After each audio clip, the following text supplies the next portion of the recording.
is she always telling me to not get a man like my dad? Like, why? Or like, she'll know my father wasn't in the picture, and like there'd be a school trip coming up, and I'm like, Mom, I need $25. She'd be like, go ask your father. And I'm like, why? Why would you do that?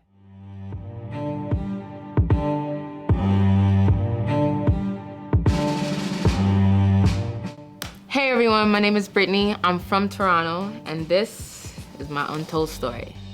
Let's bring it back to the 1990s. I was born and raised in Toronto to a single parent. My mom, you know, coming from Jamaica, and she had 2 kids, me and my brother. I had a great childhood. I realized for the first time that I was missing something was in kindergarten. I remember we performed the recital and we had to go back to class, and we had to wait for all the parents to come through to come pick us up. And I remember seeing all my friends come with their moms and dads, and I remember like thinking like, that's interesting, that's different. And then all of a sudden, my mom comes to get me. And I remember a friend saying, where's your dad? I'm like, I don't know where he is. That was the first time I felt like something's off. My dad not being in the picture served as an issue for me. My mom, she would say things like, you see your papa? Yeah, him just dashed me away with 2 kids and this and that. And she would constantly tell me stories about the bad things my dad did to her. And it just became this thing like, Brittany, when you get older, make sure that you don't find someone like your dad. Make sure that he's respectable, and I want to see you get married, and hopefully he's not like your dad, because all your dad does is use people. I was just scared out of my mind. She was using that situation to ensure that I don't end up in a similar situation like she did, until like I entered my first relationship. There was a time where I just finished seeing him and I was going over to my girl's house, and only to get a call from my friend at the time that he had another girl at his house.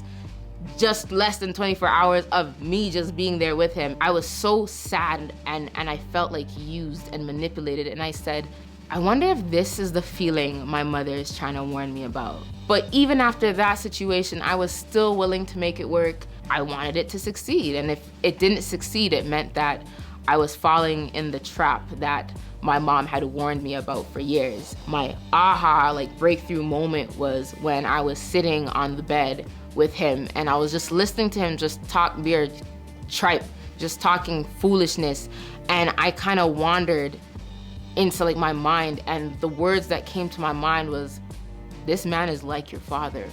This man is exactly like your father. I needed to find the reason as to why my mother's warnings didn't work. I need to find out why I was in the situation that I was warned against.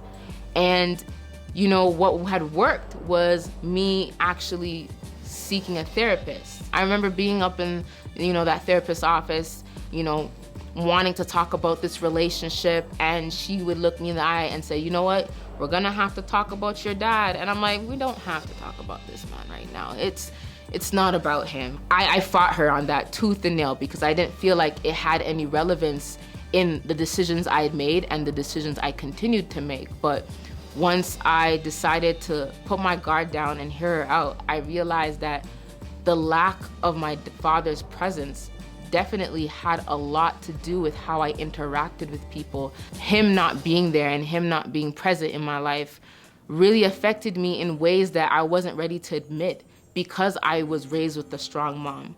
It all started to make sense, and it made me realize like a father's presence is so necessary in the lives of his children. With the help of therapy and really being honest with myself, I've come to a point of peace. I can look at my father and not look at him with disgust and hate. I can look at him with, you know, remorse, and understand through therapy that maybe he just didn't have the capacity to love me in the way that I needed to be loved. His actions and his inability to be in my life has nothing to do with me. And once I was able to realize that, life shifted. I'm an advocate for fathers being, you know, present. You know, we need you, we love you, and you have so much to offer, so much to give. I don't let the lack of me not having a father affect me. It has actually made me the person who I am today. I just want to be that voice for men out there. Be cognizant of the fact that you have little ones looking up to you, needing you. For women as well, I think you should also be as cognizant as well when it comes to choosing your partner. Be very, very aware of how their choices can definitely affect the generation that comes after them. My name is Brittany, and that was my untold story.